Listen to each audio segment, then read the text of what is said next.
No, thank you, thank you. You know, I really do love Pokemon, and now I'd like to talk a little about my favorite bug types. I mean, look at my pal Caesar. He's about ready to take you out back and give you the clamps at any moment. Or how about Butterfree? It's been making grounds recently in the crunchy health crowd for being the only low-fat Pokemon I've heard of. And let's not forget my boy Shuckle, the goat of this channel. He's leaking so much berry juice, you might have thought he was Edward Snowden. Or maybe the guy sending out the next Pokemon Legends ZA Mega Evolution announcements. But if I had to pick one of the dumbest designs in all of Pokemon, it would be Charjabug. Behold, the cuboid. I mean, this guy is straight up a battery bug. It is quite honestly one of the dumbest designs in all of Pokemon. And I'm not even sure this dope could power a desk fan, let alone something like an electric vehicle. Unless...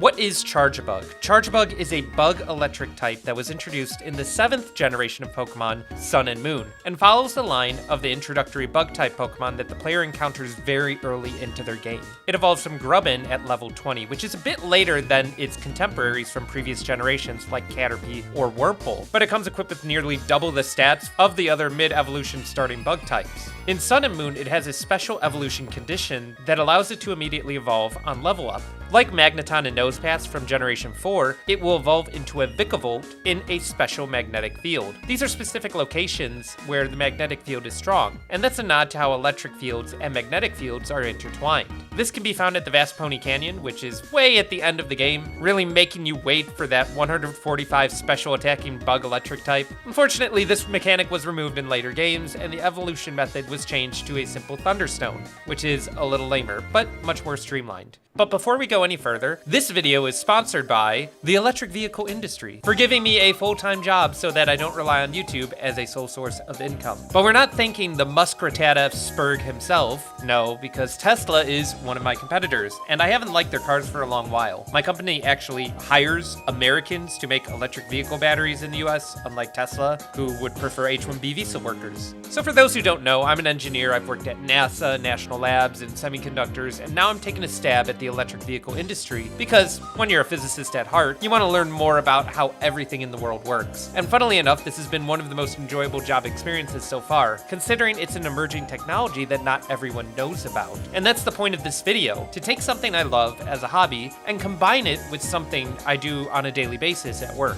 How many Charjabugs would it take to power an EV? These are the pressing questions of our generation, which would be Generation 9, Scarlet and Violet. This is the science behind Pokemon's dumbest design. First and foremost, we need to break the ice types on electric vehicles. For many reasons, there are very passionate feelings on both sides in favor or against the proliferation of EVs. I myself think hydrogen-powered vehicles are being slept on quite a bit, but it doesn't take away from how cool some of the technology in electric vehicles really is. And since they're not going away anytime soon, I think it's best to look at how they work, as many people actually don't understand it. The vast majority of vehicles on the road are gas-powered with internal combustion engines, which is where they get their energy from. But there are alternatives that should be explored in the open market to see what prevails. I actually taught a hydrogen-powered course while I was TA in grad school, and while I would like to talk about that at some other time, I am currently working on EVs. At its simplest definition, an electric vehicle is one that draws its propulsion power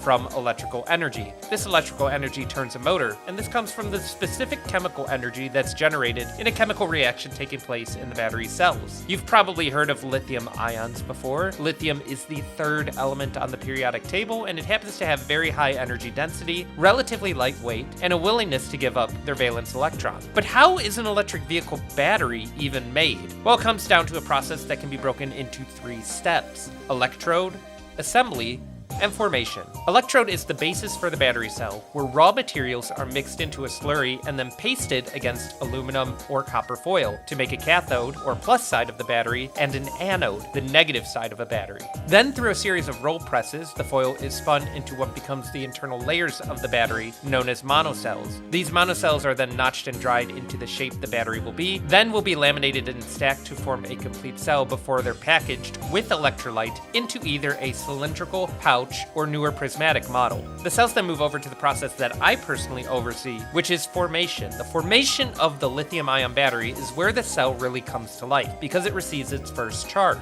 Now, the electrolyte that was injected into the battery is what allows charges and ions to flow from cathode to anode and vice versa. But what makes the electrolyte and the specific chemistry in a lithium-ion battery really interesting is that during the first charge, a chemical reaction takes place on the anode side of the battery, forming a protective layer called the solid electrolyte interface. This layer is what makes the battery rechargeable, and it will produce a lot of gases that need to be extracted from the battery at some point before it's ready to be put into the vehicle. The formation process is the final step in making a battery. And did you know that Charjabug has an exclusive ability that is pretty busted called Battery? This ability raises the special attack of the allies in battle. I feel like with Eviolite, this could be really broken in the competitive scene because it's just basically giving your ally a free life orb without using up an item slot. Now, battery cells need conductive material for the ions to move to and from. So that leads us to the two types of battery chemistries that are used in vehicles, LFP and NMC. LFP stands for lithium iron phosphate and is more common in the industry and tends to be a sturdier and cheaper chemistry with a large number of charging cycles. This comes with a trade-off in shorter range and less usability in extreme temperatures. Meanwhile, NMC stands for nickel, manganese, cobalt, and these tend to use a blend of more expensive rare earth elements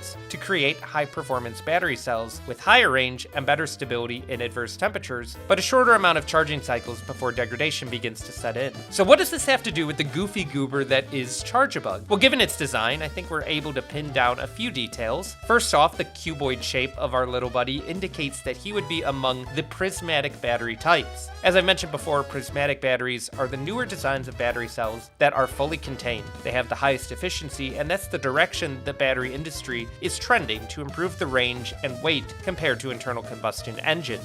Energy density is defined as the amount of energy consumed during a period of time over the weight of a device, usually in units of watt-hours over kilograms. The average EV consumes about 34 kilowatt-hours per 100 miles. That means if an EV has an effective range of 300 miles, it would have a battery-rated energy of 102 kilowatt-hours. Most common electric vehicles have a module weight of around 800 kilograms. And if we take the weight of Charjabug, which is 23.1 pounds, that equates to about 10.5 kilograms. That means we would need roughly 76 Charjabugs working in parallel to power your standard vehicle. Could it really just be as easy as taking the weight of a Charjabug? That would mean the individual Charjabug has a battery-rated energy of 1.34 kilowatt-hours. That's determined by taking the 102 kilowatt-hours and dividing it by the total number of Charjabugs. That's totally doable, but one thing you would have to consider are the dimensions of a Charjabug, which appear to be roughly 20 by 20 by 30 inches based off of pixel measurement.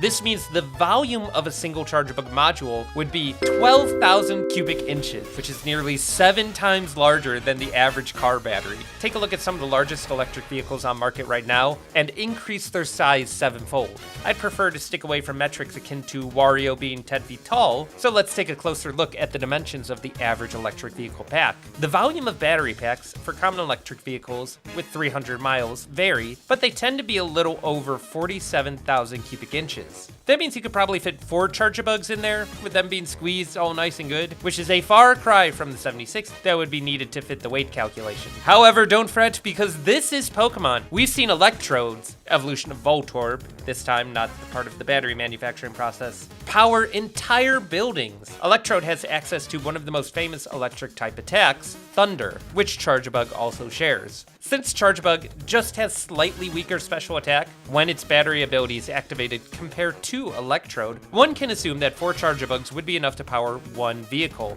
I mean, the anime at one point gives Sophocles' Charjabug a wheel car to race around, so it could do a little RC car at the very least. So with the power of Thunder and a special attack to back it up, 4 Charjabug could potentially reach 25.5 kilowatt hours of battery-rated energy each. The battery Pokemon works like a battery.